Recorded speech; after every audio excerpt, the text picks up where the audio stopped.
Here is a movie that, I gotta be honest, I originally considered skipping. When I saw the trailer for it, the idea to portray multiple generations living in this one New England home, even before it was built, was a pretty cool experimental concept, and I was ready to give this movie a chance just based off the premise, but then the reviews came in just bashing how sappy it was to the point where I reconsidered it, which is why I went and reviewed music by John Williams instead. But I gotta give my friend Nerdy Film Girl credit. She messaged me, told me that Jeremy Johns liked it, and when he and a couple other reviewers I trust liked it, even just as a one-time watch, at the last minute, I bought a ticket one day, walked to the theater, and got there 10 minutes before it started, and you know what?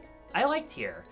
It's not top 10 of the year quality or anything, and the melodrama is there, but the amount of critics who hate this movie, I'm blown away by. It seems like so many of them judged the first 15 minutes of this as the entire movie, because admittedly Here does get off to a pretty awkward start. The first act's idea of character motivation involves characters walking closer to the camera and start speaking louder than they were before in order to spoon-feed their backstories with rushed exposition that never matched with what the conversations were before. The closer they got to the camera, the more obvious was that this living room was a digitally green screen set the entire time, and something that really pissed me off throughout the majority of the runtime is that there are certain characters who, for whatever reason, start saying their lines 2 or 3 times in a row. That I guess the intention is to reminisce about their past, but who the fuck talks like that? See how unnatural that gets? It felt more like a play than a movie, which was a fear I had had going in because of how many people were saying that beforehand. And as many people have pointed out, this movie either title drops or says, "I'm gonna miss living here. Here we are." Time sure flies, doesn't it? It sure does. Enough to turn it into a drinking game, but even then, I think people are exaggerating that part a little bit. It'll get you smashed if you turn it into a drinking game, but it won't fuck your liver or anything.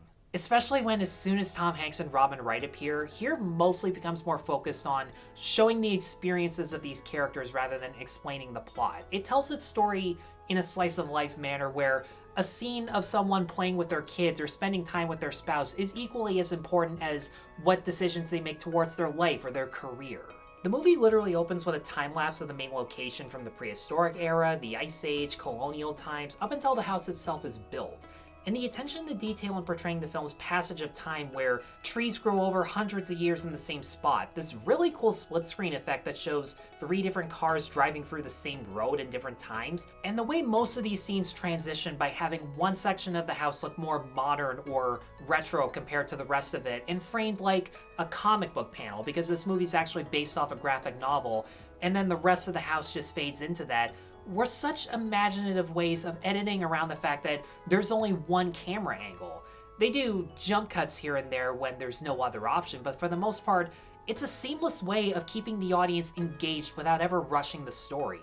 Of all the spoon-fed information in this movie, they never actually tell you what years each storyline takes place in. You have to pay attention to the shows that are on TV in the background, the news stories they're talking about, or this one New Year's party where someone's wearing 2003 glasses in order to put the pieces together yourself. I even like the fact that they come up with 1 or 2 ways of showing the rest of the house without changing the camera angle. There's one point where a family's moving out, and as they drag in a mirror, you can see the kitchen, and even better yet, they do the comic book panel of another family in that kitchen through the reflection as they walk right back into the living room. It's just, Robert Zemeckis hasn't been this inventive in years. But as impressive as the camera work and editing is, it'd amount to nothing if we didn't care a tad bit about these characters. But thankfully, our main 3 leads give some of their best performances in years, showing how melodramatic acting should feel. Because yes, they do have over-the-top monologues, shouting matches, meltdowns that are done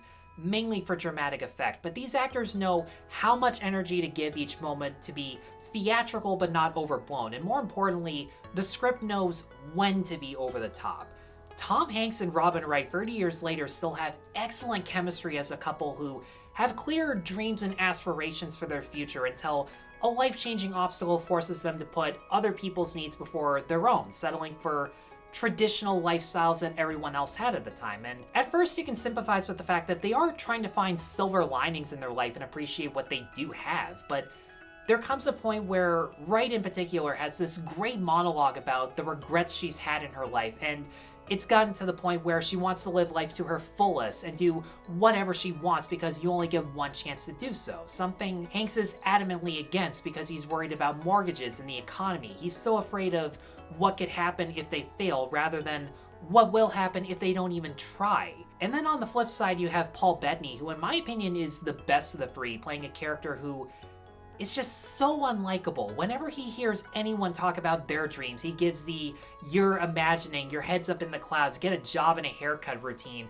even though that exact same scenario hasn't done him any favors. And when he's reminded of everything that went wrong in his life, he gives the most nuances out of any actor to show that deep down, he doesn't want to see the world in such a pessimistic viewpoint. And I love the fact that this movie encourages people to seek life to their fullest, take the one chance they're ever going to get in order to follow their dreams, while also being honest about the fact that, yes, while it's important to take risks, they don't always pay off. Some people never do find their purpose no matter how hard they try.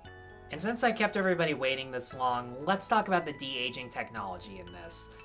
I think because they never move the camera, and the AI software they used actually does the effects in real time, so they know exactly what they're looking for before moving on to the next scene. I genuinely think this is some of the best de-aging I've ever seen. It's not flawless by any stretch. When Tom Hanks first shows up as his 18-year-old self, he looks more like the way he did in Big when he was in his 30s, and he kind of looks that way throughout the first half of the film, and I don't know what Paul Bettany looked like in his younger years. I'm assuming he didn't look like a cross between Cary Elwes and Carson Kressley, but I could be wrong.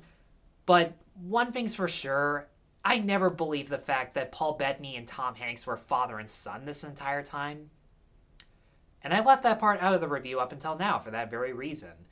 After a while, you just accept it, and I will say, after 5 minutes of noticing this technology, and I almost forgot to mention, because Robin Wright has barely aged throughout her career, she always looked flawless. And back to my original point, after about 5 minutes, I kept looking for rubbery skin, faces dragging behind the actors, never found it, and I fully believed I was actually watching people start off in their 30s and grow over time. Even though Tom Hanks looked the wrong age throughout a good chunk of this movie, he still looked a hell of a lot younger than he did. He looked the same way he did 40 years ago, and that's really impressive. I gotta give credit where it's due, and they don't entirely use AI technology throughout the whole thing. They do use prosthetics and makeup on some actors as they get older, and it is well done.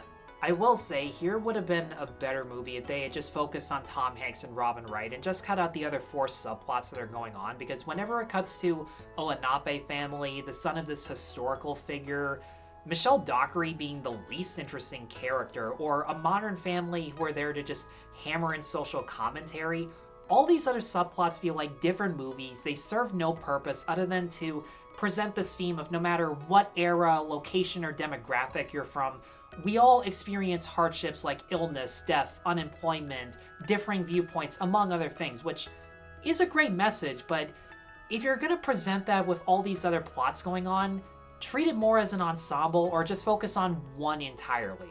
Because the only other family that I felt any connection to were this inventor and his wife, who are basically the opposite of Hanks and Wright because they live life to their fullest. They focus entirely on their passions, are rewarded for it, and have excellent chemistry with one another. And technically there are characters in these other subplots who are trying to figure out what they want for their own lives, but it's never given as much focus in this living room anyway, as it does with the main plot line. Here is as messy as life itself, both figuratively and literally, but when it focuses on being a Forrest Gump-like reunion, the chemistry between Tom Hanks, Robin Wright, Robert Zemeckis, Eric Roth, Alan Silvestri is all top-notch. The story is uplifting, much more uncompromising and bittersweet than people are giving credit for. The special effects, camera work, and editing tricks all serve the story and are well done, for once with a Robert Zemeckis movie. And it gives you this inspirational feeling that makes you want to cry so many times, even if you don't, because I came close a couple times, I'll admit. And with that, guys, thanks as always for watching. If you have seen here, let me know in the comments below what you thought of it. Be sure to stay tuned for more reviews. Check me out on Patreon and buy me a coffee. And I'll see you guys in the next review. Take care.